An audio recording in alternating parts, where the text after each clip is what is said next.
to talk to us about tradition. Please welcome Natalie Shem.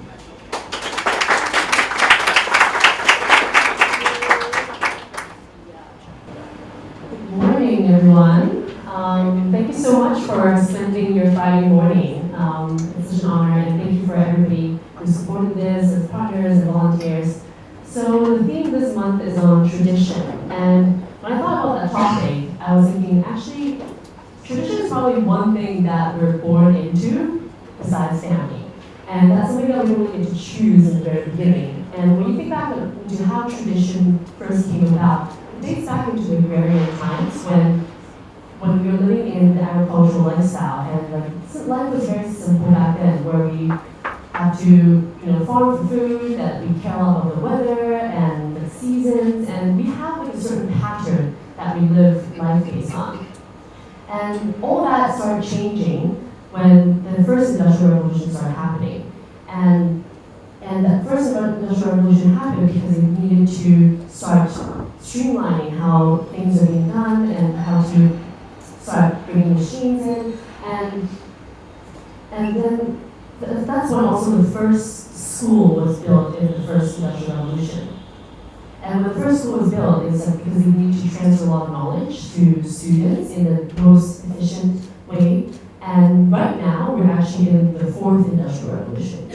And that is actually a very, very different dynamic of time and skills that are required between the two industrial revolutions. So if you look at the World Economic Forum has a Future of Work report, that there are these growing skills that are looking to 2022, and those declining skills that are happening past 5 years.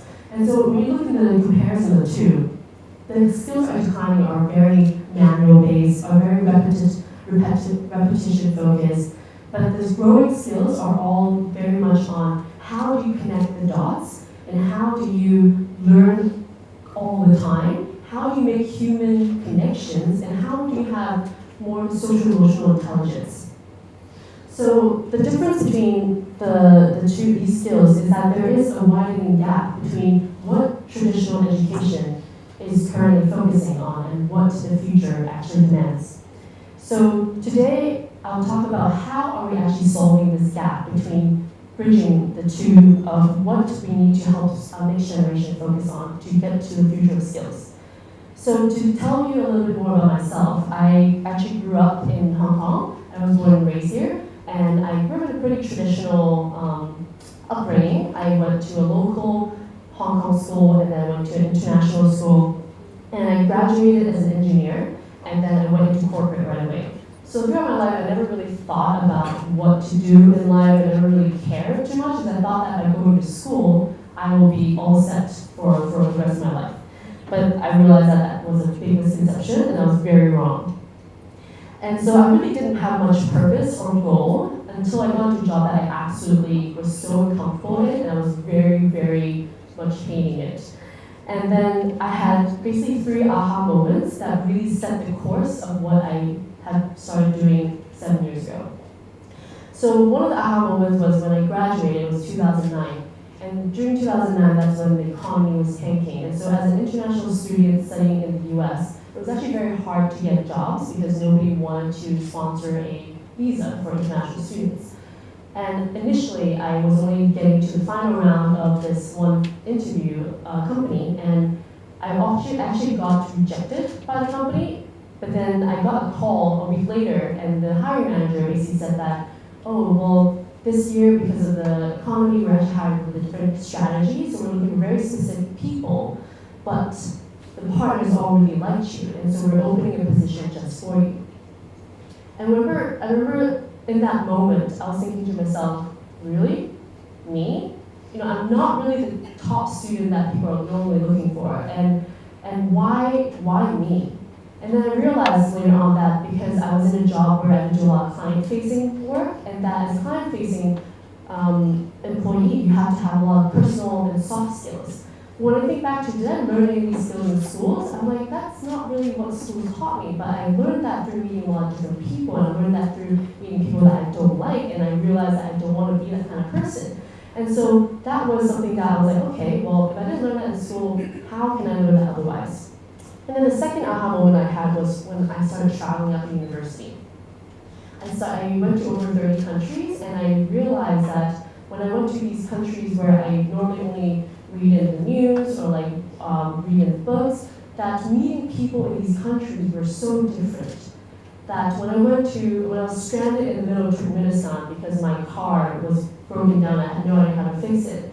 When I was trying to wave people down to like help us with the car, the only people that would help and stop are those that were driving like huge trucks.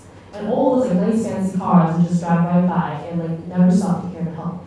And then I realized that, when I lived in Hong Kong, if someone were to stop by the side of the street and I was looking for help, I probably would be one of those that drive by as well. And then I went to Iran, and I realized the hospitability of people in a country that are, in my mind, like, they are a country that we don't really think too much about. We just see it on the news all the time. But then meeting the people there who are just complete strangers. I was standing on the street of Iran, and on the street in Tehran, and there was a car that drove past, and then all of a sudden the car like backtracked, and then the driver was the father, got out of the car, went to the passenger seat, took the baby out of the car, and then just passed it to me. And then just took out his camera and said, cheese! And then I was literally holding the baby, I was like, oh, okay. And then when I realized that he was trying to make a conversation with me, he was like, so where are you from? And then I said, oh, I'm from China. And he goes, oh, China. And then I was like, oh, wow, because everything is made of China, and that's why I really like China. And just meeting so many people in these travels really made me realize that there's so much more in humanity than what I see in the news, and that was really a big moment of awakening as well. And then there was one time I was in Greece. I remember like going to the beaches and like really enjoying that. And then there was this one moment I was like, wait, actually this kind of reminds me of Hong Kong. In Hong Kong we also have those islands, we also have those beaches. And then I realized that, we actually have all that same thing back at home. And when we go and travel, we're always trying to be outside of home. But actually, traveling is a mindset. You don't need to be physically away from something to be traveling, but you can actually be traveling. It's as simple as doing your commute every day. But the difference is how do you see and how do you open your eyes, how do you see the perspectives of observing what's happening around you. And that's really the mindset that I want to carry on. So what I realized through these aha moments is that experiences really changes the way you think, and also that human connections can really also change the way that you perceive the world. So then I look back into how I was raised in terms of my traditional education. And when I look at the problems of traditional education, we all know that there is, traditional education is focusing on something very different from what current society is. But if you dig deeper into the problem, you realize that there is a rising cost in traditional education, that it's getting more and more expensive into getting higher education, and that is actually widening the gap between the privileged and the underprivileged. And when it comes to the content of learning, it's also very outdated. We're still learning through books, that were published like 5 years ago, but our world is changing at such an exponential rate that the content is actually not the most updated. And it's also very theoretical what we learn in school, but in the real world, it's all about practical skills. And then I really think that traditional education, we don't start thinking about our careers when we're when we're probably in university, when we choose our major. But I really think that that's already a lot of time wasted. And I think that there's a lot of resources that are really wasted in the traditional education space, because we are forced to learn a lot of these knowledge where a lot of times I just don't understand why we have to learn that. And when we talk to students today, they also don't understand why we have to learn all of that. So why are we still learning in a way that is, why do we have to learn so broadly, and how do we restructure the way we think of learning? And when I talk to a lot of students, and including me myself, I was actually a very demotivated student because I never understood the purpose of what I was learning. And so all these problems I identify with education, and I really want to ask myself, how can I help fix this, and how can I help students get their own aha moment? Because the moment that I had this awakening, I started figuring out my direction and started figuring out what I want to do, And that made so much sense to me, and I was able to move towards a goal. But when you have no direction, when you have no purpose, that's very hard for you to really move in a way that makes sense to you. So when I think about how do I re-engineer this experience for students to have their aha moments, first of all, I think exposure is very important. Exposure to what is actually possible in today's world. Because you don't know what's possible until someone has told you that you can also do that too. And I think that is something that we want to bring more to students by exposing them with bringing them to meet different people, bringing them to see different things. And also is about trying new things. Once you are aware of what is possible, what about trying it out? Because if you don't try, you never really know whether you like it or not. Especially when nowadays, the entrepreneurship world is really quite a buzzword, and a lot of students are moving into entrepreneurship or want to do entrepreneurship. There's a lot of great skills in it, but also not everybody is meant to be an entrepreneur, to be a startup founder, and to be able to have that experience to try before you actually go into it can also save you a lot of time. And then the next thing is how do you meet an inspiration? Because a lot of times we may hear about what is possible, we may be able to try things as possible, but you need a coach, you need a mentor that can really help guide you in the right direction and really inspire you to do something different and to really push your own boundaries. So with all these, I decided that I wanted to move from the corporate role, which is what I was first started in, into the education role. And then when I wanted to start an education, my goal was to build the future of education. And I know that in order for me to achieve that, I couldn't just decide to do that in one day, but I actually need to build my own credibility. So then I became a teacher, in a school, and then I got a Master of Education at Hong Kong University, and then I became a film producer. And then all these years, I kept traveling, I kept kind of asking myself, how would I build this future of education? And that's when I started my company in 2016 called Own Academy. So with Own Academy, I call it Own because I really think that ownership is very important when it comes to learning. Because you really need to be able to take charge of what you want to learn in order to get the most out of the knowledge that you're absorbing and the skills that you're gaining. And so how do we ignite ownership is really kind of the premises of what Own Academy is. And also, I really care about how do we teach big picture learning to students. Because when you're a student in a traditional school, you only get to learn, say, subjects, and you get to see things in a very micro level. But I think if you can see things on a macro level, on the big picture, you can actually be able to connect the dots and really start seeing how things relate to each other. And that brings into the why we're learning. I think the moment that students understand the why, they're also much more motivated. And then when it comes to traveling is such a spontaneous thing, and you actually learn so much while you're traveling. So that spontaneity is also something that I want to bring into Own Academy, is that how do we create spontaneity in learning?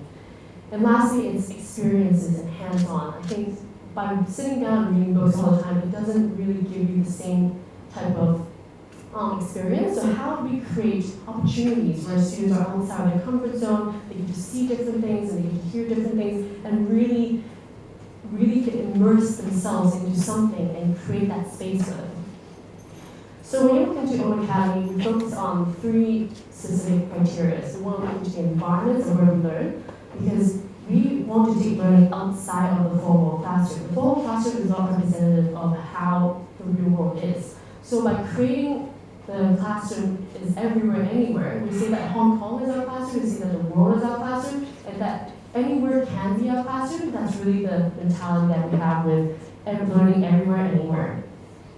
And the teachers. We believe that the most passionate people are those that are going to be the best teachers. A lot of people, and that comes with people who are in industries, because we think that we want to connect students into industries, and we want to show them what is possible out there. So by finding industry people that are very passionate, we identify them to be teachers, even though sometimes they're like, well, I've never taught before. And I'm like, it's okay. We will train you to be a teacher because we believe that passion comes first, and that really allows you to share your knowledge and your skills. And then content. So everything we do in Own Academy is non-academic focused, because you can learn all of the academic knowledge on just searching on the internet. So what we want to teach students is the industry, the latest innovation of industries, as well as the skills that they have. So all of this is really how do we cultivate a lifelong learner in student? How do we let them know that you're always learning? There's no such thing as you're going to school and you learn, and then you go to home and do homework, but really, how are you learning all the time? So what we've done in the past 2 years is that we've created a traveling summer school in the first year. So the idea is that like summer schools are generally, you do one thing for 1 week for one location. But we really want to create this experience, so that we created a summer school where it's over 6 days at 6 different locations over 6 different themes. So we want to show students that you're always moving within the space, and you can really learn from the different people that we have curated to be teaching, as well as the different skills that you can learn on different days. So we create like different projects. So we really think that projects is the best way for students to learn. And so, for example, we'll do an entrepreneurship project where we invited a founder of a Mazu swimwear. So he does all his swim trunk designs, and he would come and teach students about how he gets his inspiration. And we would go to the Maritime Museum and like learn his inspiration process, all the way to how do we draw as patterns and put it on like the printable things, so that we can actually make it into print. And we want to always find professionals that would also give opportunities to students, so that students can not only learn the process, but they can actually add value back to it. So for example, with the swimwear designer, he would say that, okay, if the students really have really great design, I will actually implement their design into my next season's collection. So that's something that we always want to have an opportunity for students to get involved in. And then another example is that we teach design. So we want to teach students that design, it comes in many different forms, and that you can always try to, you can design like a Pinewood Derby racing car, or you can design fashion, or you can design like a business plan. And so we want to create different design opportunities for students to experience. And so then in 2017, as I was doing a lot of these different trials and errors, I really was piloting a lot of different things because I just wanted to see what works. So when I first started, I decided I want to start with a younger audience because I know that Hong Kong is a very hectic, academic focused place. And for students who are at the ages of 14 to 18, they're always so busy and they never have any opportunities to try anything new, nor do they have the time to afford it. So then I started things at like 9 to 13, and that was an age group that actually really worked. So having tried all this, my goal was to really build this school, and I really want to build a school where there's no walls in this school. That we will be in, for example, a co-working space as a classroom. We want to get as real-world experience as possible and really situate the school in places where modern people work at.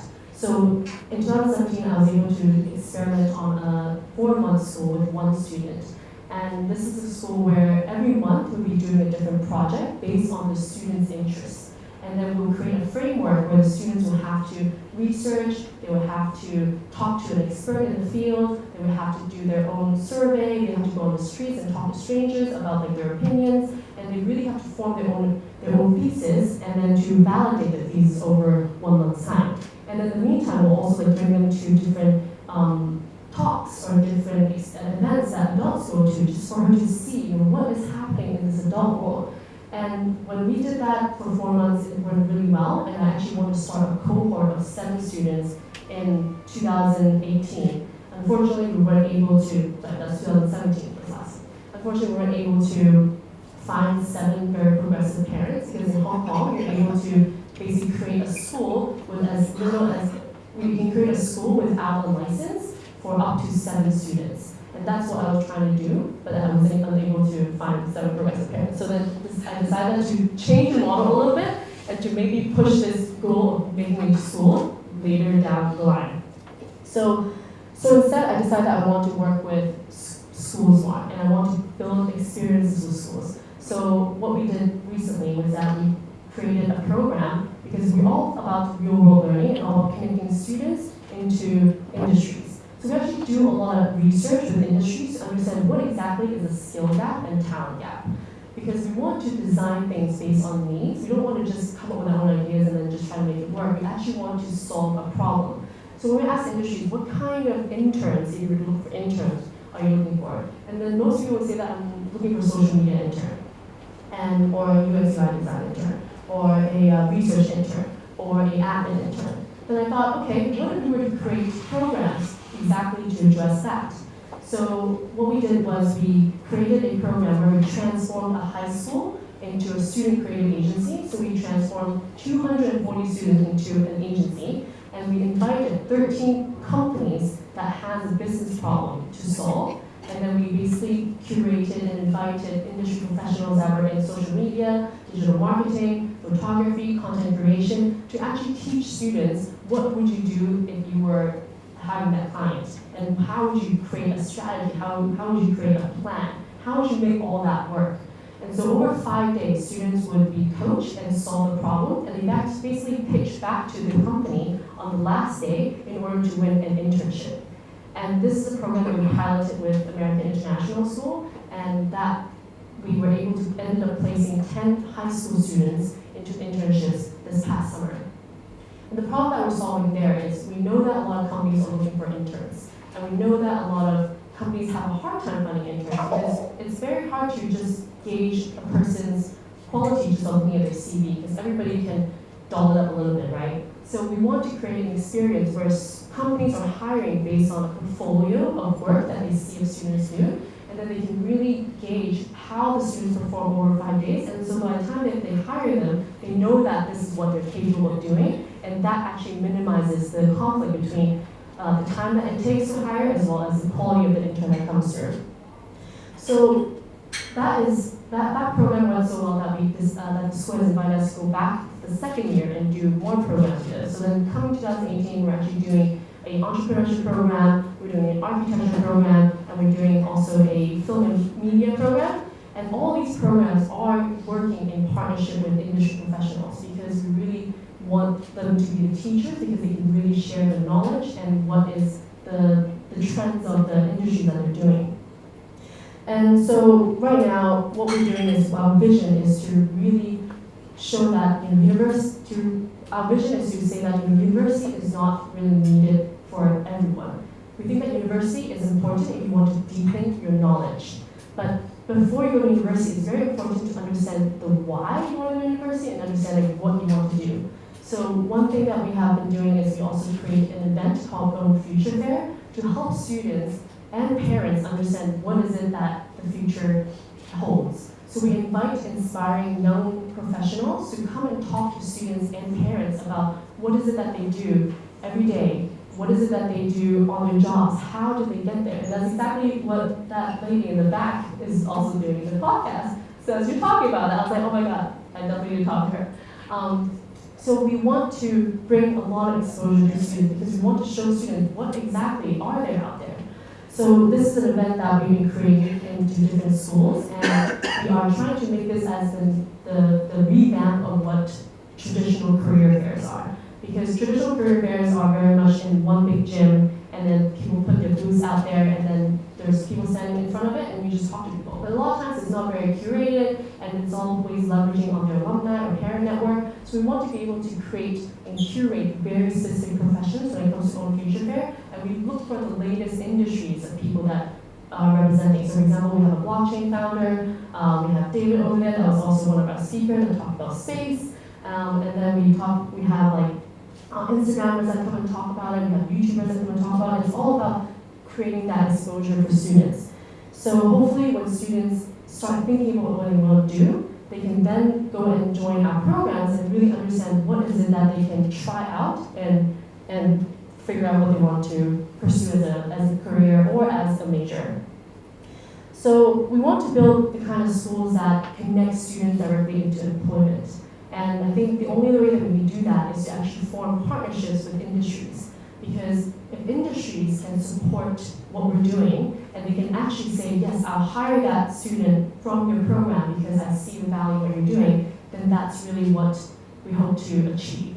And right now, we have a lot of companies that we've worked with so far. Like so far, we've worked in partnership with, for example, Cartoon Network. So Cartoon Network has never worked with an education company before, but we proposed to them saying that we want to create an experience where students can create content for Cartoon Network. And we were able to bring 7 talented filmmakers from Hong Kong to Singapore last year. And actually it was this year. And we have a student right here that's sitting right here. And basically they got to go to the headquarters in Singapore and got to learn from the producers and editors of Cartoon Network. And in the end, the students actually create a piece of content that is now on the YouTube pages of Cartoon Network. And we want to find many more companies that can offer these opportunities to students to add value and to use clear value exchange between the two. And so we're hoping to bring more companies on, and we want to also understand more about their needs so that we're always reinventing, or we're always reiterating on what exactly can we help design these programs. And then what we're doing for this coming year is that we're hoping to launch a one-year gap year program that can be right between the end of high school and the start of university. Because we know that we can't really, when I first started, I want to reform education, I want to make changes, I want to make this and make that. But after 3 years, I realized that that's actually so unrealistic. I can never reform a dinosaur of so much tradition and history that's been in it. And the only thing that I can do is to actually create something new that can be adopted as a new tradition. And what that can be is like if we were to create a one-year gap year, which is a 12-month intensive skills training program, where we position ourselves as a company that students can work with clients, and that they get all this growing skills embedded into it. So by the end of the 12 months, they can decide that, do I still want to go to university? And if not, do I want to start my own business, or do I want to become working for a company right away? And we want to create this as a pathway for students to really have a different option to choose from. So right now, what we need really is to build an ecosystem of learning where we can connect students, schools, parents, and industries together. Because in order for us to create a new tradition, we really need buy-ins from all different areas, from all different stakeholders. And so far, we have impacted about over 2,000 students and parents and schools that have joined our programs, that have entered our events, and we're constantly looking to grow this, and we want to look for more companies that want to join this revolution. We want to look for more parents that believe in a different education for their kids, and we're looking for anybody who wants to be part of this. And this is something that we're really excited for, and this is something that we're hoping to start in Hong Kong as a base, and we really want to grow outside of Hong Kong from 2019 onwards. And we really want Own Academy to become the education innovation company of the world that is from Asia. Because if you look into the education landscape, there's a lot of innovation that comes from the US, there's a lot of innovation that comes from Europe, but there's actually not a lot of education innovation that is from Asia, and this is where we want to start, and this is where we want to begin. So, to conclude, we want to build a new tradition, and to build a new tradition is not easy because it really takes everybody to be part of this. But I think in a time of change, there's so much going on right now that we really need to redesign our tradition and really continue to innovate, to keep ahead of time, and to really be able to make a positive change in the world. And I would like to invite you to be part of this or to find your own tradition. Thank you very much. Thank you.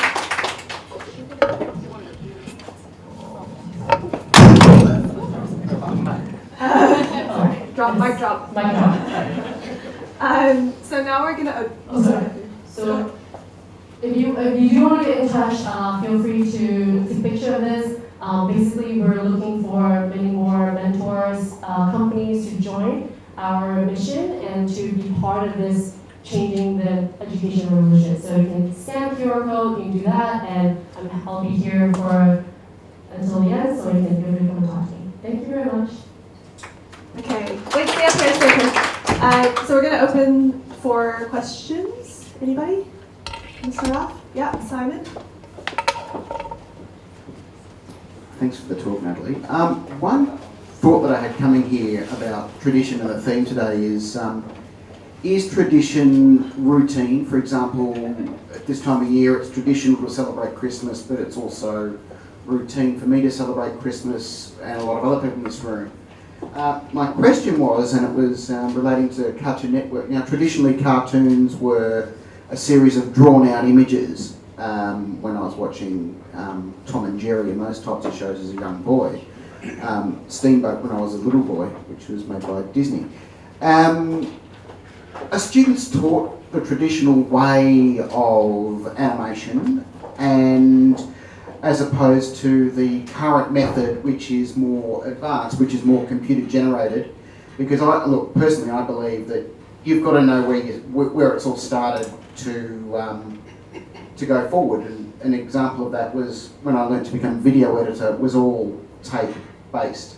Now a tape machine's a dinosaur, an ornament sitting in a video post house. But the skills I learnt in the traditional way of editing helped me in the job that I do now. So your question is, do students learn about the traditional way? Yes.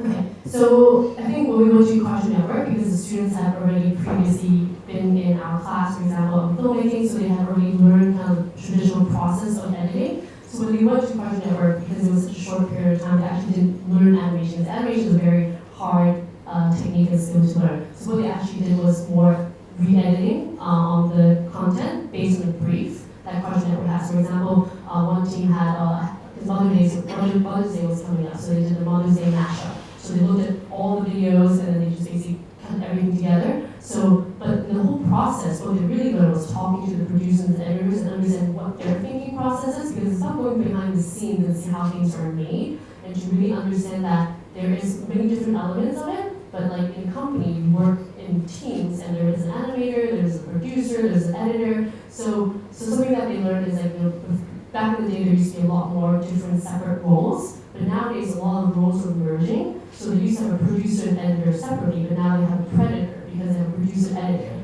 And they tell students like going forward, they're going to have a predominator, which is a producer, animator, and editor.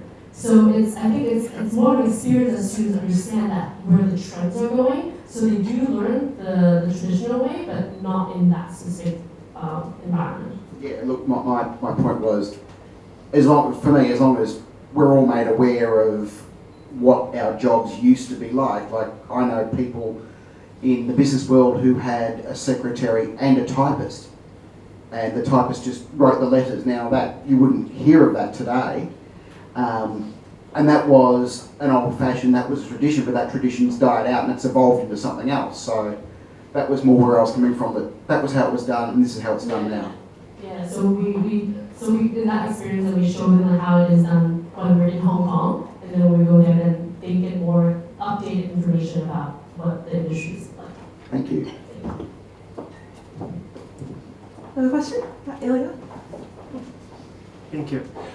Natalie, thank you so much. First, my kid was on one of the programs, and it made a profound change in his life already. I was one of the hosts for kids coming in the company to see, it was IoT company, Smart Lighting. And it was one of the most nervous moments I had. I'm not nervous when I pitch my company. I'm not nervous when I talk with stakeholders. When I had kids over, it was horrifying. I was all wet, because it's someone else's kid, right? And he comes into you and you play this role of a teacher. And so my question to you is how you convince people even do that, and then how you work with all the excuses of potential teachers to don't be a teacher. So how do we make teachers not be a teacher, or how do we convince parents? How you convince teachers to teach? Oh, okay. Professionals to teach.